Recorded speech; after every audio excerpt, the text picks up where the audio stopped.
Hey everyone, so today I'm doing a tutorial on how I curl my hair. This is just my go-to hair curling routine, and I actually had sent out a Snapchat asking if you guys wanted to see this and what your opinion was, and I got an overwhelming response of yeses. I actually got no nos. So all of you who are on my Snapchat wanted this, and make sure that you go follow my Snapchat if there's any other videos like that, or you just want to see me be awkward on Snapchat. I'll put my name right here. It's jclem43. Kind of random, I know. The numbers don't stand for anything, but let us just get started with the tutorial. So I just let my hair completely air dry. I haven't put anything in it. This is just shampooed and conditioned.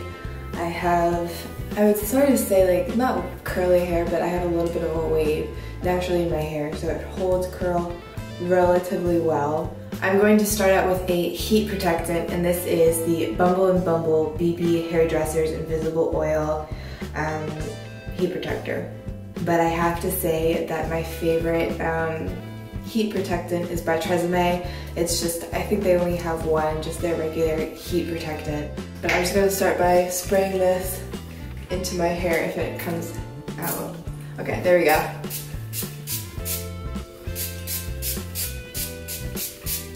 I'm in Miami right now, so I'm using all travel sizes of my typical products. I'm going to let that dry in my hair for a second. My curling iron is heated up, and the one that I'm using is the T3 Whirl Trio 1, and this is the 1.5 inch barrel. I love this wand just because it's specially made so that the ends of your hair don't get as much heat, so they don't burn. So normally what I do to start out is I find where I want to part my hair today, and I'm just going to go along the side, messy part. I'm not too picky about my parts, and I just use my finger as a guide, and I section off a piece of hair like this. I take my curling iron, I wrap it around, and I will hold this typically for 8 to 12 seconds. And then I wrap it off and I twirl it just a little bit in the direction of the curl. And then I just do the same thing again. And I like to curl my hair in relatively larger chunks because it goes by faster. And as I get closer to the back, I split it into 2 different chunks.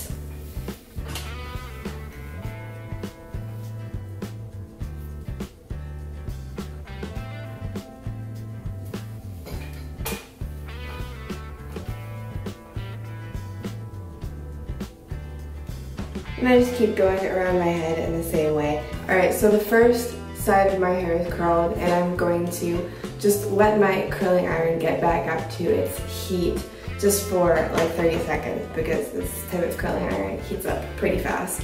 I typically go for this top sort of bangs area. It's not bangs, it's just my shorter layers. And I'm just going to curl those up and away from my face. Twist it just a little bit so that it holds the curl. And then I start doing that same sort of sectionizing of my hair from the bottom to the part. And this is just literally what I do for almost every time that I curl my hair with the iron. Typically, I can do this in 15 minutes and I end up with beautiful curls that last quite a long time. Right, and now see how I am starting to go for the hair that is behind the ear. I'm just sectioning it like that, and that's a huge chunk of hair, so I am sectioning that in half and putting the bottom half in front, curling the top half,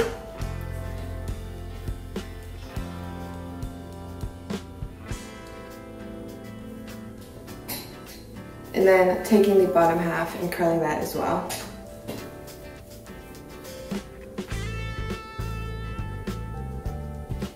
So now that I've curled my hair like that, I have my base for my curls, and I can add curls in places like here that didn't curl so well, or if I have any curls in the back that I have missed. So I'm just gonna go in again with my curling iron, and the same 1.5 inch barrel.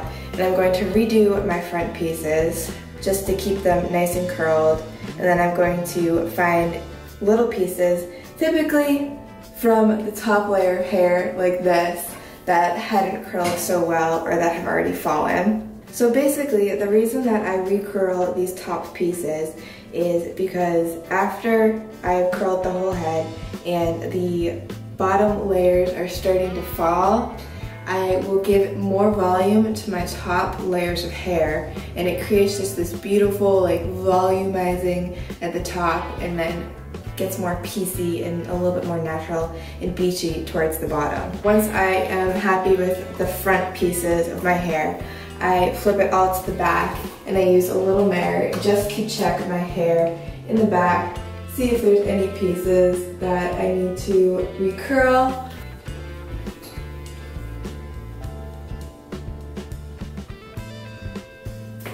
So now that I am happy with most of my curls, I'm going to let my hair cool off. This is really important for keeping the curl in your hair, because while your hair is still warm and you start fussing with it, the hair is going to start to lose the curl. And what I've noticed with my own hair is that if I spray hairspray on while it is still hot or it's still warm like this, it doesn't hold, it makes it drop because you're spraying something wet on a hot curl and it just kind of goes away. So typically what I do while I'm waiting for my hair to cool is I will do my makeup, or I'll put together my outfit, or just text or watch a YouTube video or something. Alright, so now I've given myself a few minutes to let my hair cool down, and I'm just going to shake it out.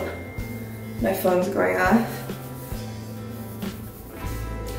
This creates a really nice texture, I think, and if you don't shake out or brush out your curls, you kind of get that Shirley Temple curled look rather than that Victoria's Secret super messy but still sexy curl.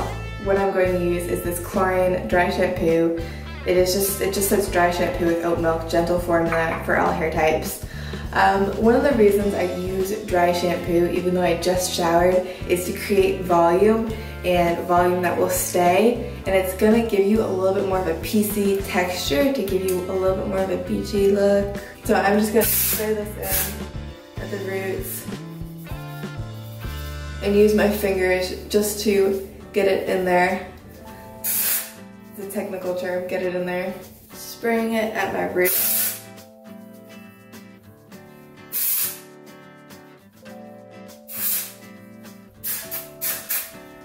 I'm just gonna add a little bit into the ends as well, just to create a piecey texture. So you can honestly stop here, or you can add a little bit of hairspray in. I'm just going to spray a teeny bit of hairspray in because I like my curls to still be soft to the touch. I'm using the Living Proof Flex Shaping Hairspray, and I'm just going to spray that into this area. I'm not going to spray it near my roots at all because I have the dry shampoo in there and I don't need any type of hairspray stuff up there.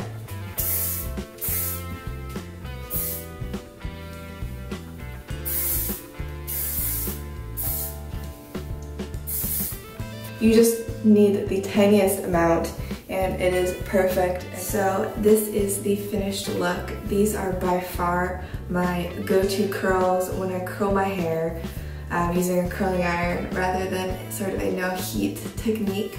I think they're really appropriate for anything from running errands to going out or a party or something like that. They're just really beautiful, easy curls, nothing too insane.